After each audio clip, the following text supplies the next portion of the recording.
140 kilometre है, जिसमें से कुछ उसने डिस्टेंस ट्रेन ने कवर किया है और कुछ उसने कार ने किया है। ठीक है, उसने बोल रहा है कि अगर वो कवर करता है 250 किलोमीटर ट्रेन से, अगर उसने डिस्टेंस ट्रेवल किया 250 ट्रेन से, और जो बाकी का डिस्टेंस था उसने किससे किया, कार से, और कार का हमने माइनस कर दिया कि टोटल 370 था, 250 अगर उसने ट्रेन से कर लिया तो बाकी का 120 जो हो गया हमारे पास, उसने क्या कर लिया, कार ने डिस्टेंस कवर कर लिया। It takes him 4 hours, 4 hours, उसे टोटल आवर्स कितने लगते हैं, यानी दोनों को ट्रैवल करने में उसे 4 घंटे ऐसे टोटल लगते हैं। तो इसमें ना मैंने यहाँ पर एक चीज़ बताई थी कि हमें ना 3 चीज़ों को देखना होता है। अगर इस टाइप के कोई भी क्वेश्चन आए तो हमें ये 3 बातें लेनी होती है। डिस्टेंस जो होता है स्पीड इनटू टाइम, और जो स्पीड होता है डिस्टेंस अपॉन टाइम, टाइम जो होता है डिस्टेंस बाय स्पीड। अब इसमें से हमें देखना होता है कि कौन सा फॉर्मूला फिट बैठेगा। अगर आप कहोगे कि मैम डिस्टेंस इसमें गिवन है टोटल डिस्टेंस, हम ये फॉर्मूला लगा सकते हैं, लेकिन टी और एस दोनों ही हमारे लिए अननोन क्वांटिटी है, हमें किसी एक को अननोन क्वांटिटी लेनी है, लेकिन दोनों ही क्या है हमारे लिए अननोन क्वांटिटी है, इसलिए हम कोई भी 4 वेरिएबल के साथ नहीं कर सकते। इट मीन्स कि हमें एक तो इसका बनाना पड़ेगा, एक इसका कुछ ऐसे बनाना पड़ेगा। तो देखो हम डिस्टेंस ले नहीं सकते, ठीक है, क्योंकि हम यहाँ पे देखो हमें टोटल टाइम दिया हुआ है, टोटल टाइम हमारे पास 4 आवर्स है, तो 4 आवर्स तो हम ले नहीं सकते ना यहाँ पर, क्योंकि इसका डिस्टेंस कुछ और होगा और इसका भी कुछ और होगा, बट हमने तो यहाँ डिस्टेंस निकाल लिए इनके। मेरी बात समझ आ रही है मैं कह रही हूँ, यहाँ पर हमें 3 लेने हैं।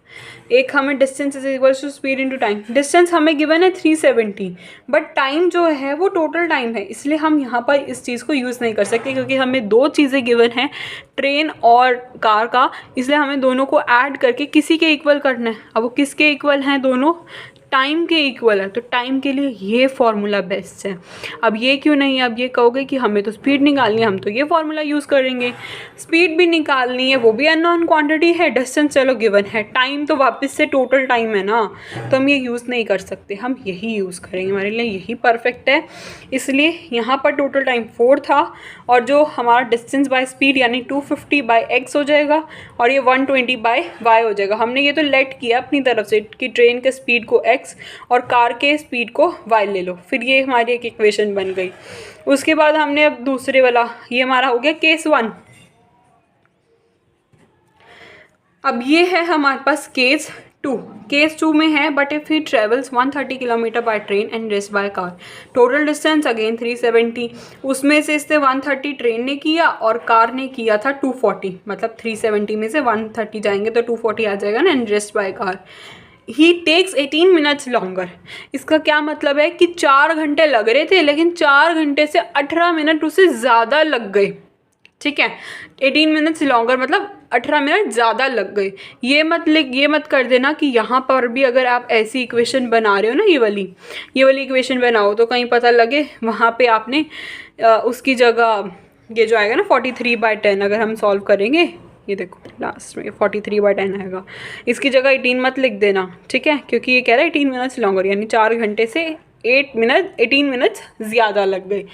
अब हम क्या करेंगे, वापस से वही चीज़ यूज़ करेंगे, क्योंकि दोनों को हमें तो सेम ही करना है ना, जो भी हमारे पास इक्वेशन आएगी।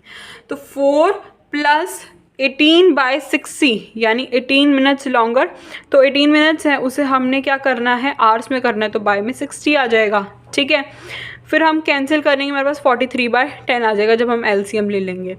फिर 130/x, ये रहा 130/x, और ये आ जाएगा 240/5। तो हमारे पास ये 2 इक्वेशन देखो बन गई है। ठीक है, अब देखो मैंने यहाँ पर ये दोनों इक्वेशन को लिख लिया, ये हमारी थी इक्वेशन 1, ये हमारी थी इक्वेशन 2।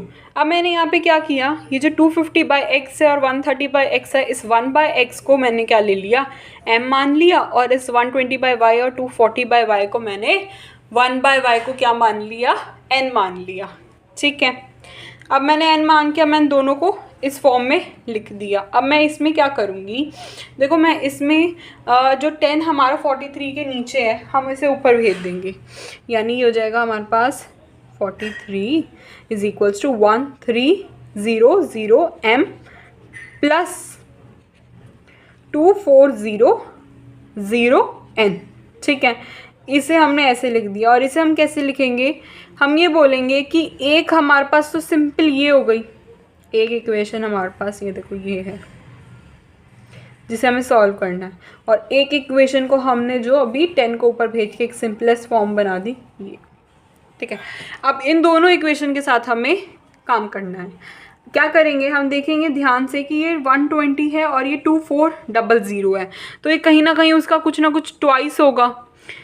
ये 12 जो है इसका ट्वाइस है, तो हम इसे अगर इस वाली इक्वेशन को ऊपर 20 से मल्टीप्लाई कर दें, यानी ये 250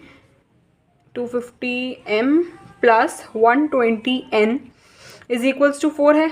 इस पूरे को हम किससे मल्टीप्लाई कर दें, 20 से, और नीचे का तो एज इट इज ही रहने देंगे, 1300 m plus 2400 n is equals to 43। ऐसे हम किसी के साथ मल्टीप्लाई नहीं करेंगे। ऊपर वाली इक्वेशन को हम 20 के साथ मल्टीप्लाई करेंगे तो हमारा आंसर आएगा 5 0 0 1 2 zeros तो ये और 50 ये, यस, और ये आ जाएगा 2400 n 80, और ये वाली इक्वेशन हमारी डायरेक्ट यहीं की रह जाएगी, ठीक है। अब ये प्लस प्लस, ये भी प्लस है, ये भी प्लस है, माइनस कर देंगे, कितना आ जाएगा 0 0 आ जाएगा, ये 10 में से 10 में से 3 गया 7 4 1 3 आ जाएगा। ये माइनस होके कैंसिल हो जाएगा, ये माइनस हो जाएगा। अब इसमें से ये जाएंगे, 10 में से 3 गया 7 8 7, और ये आ जाएगा ये। अब m की वैल्यू क्या आ जाएगी आपके पास, 1/।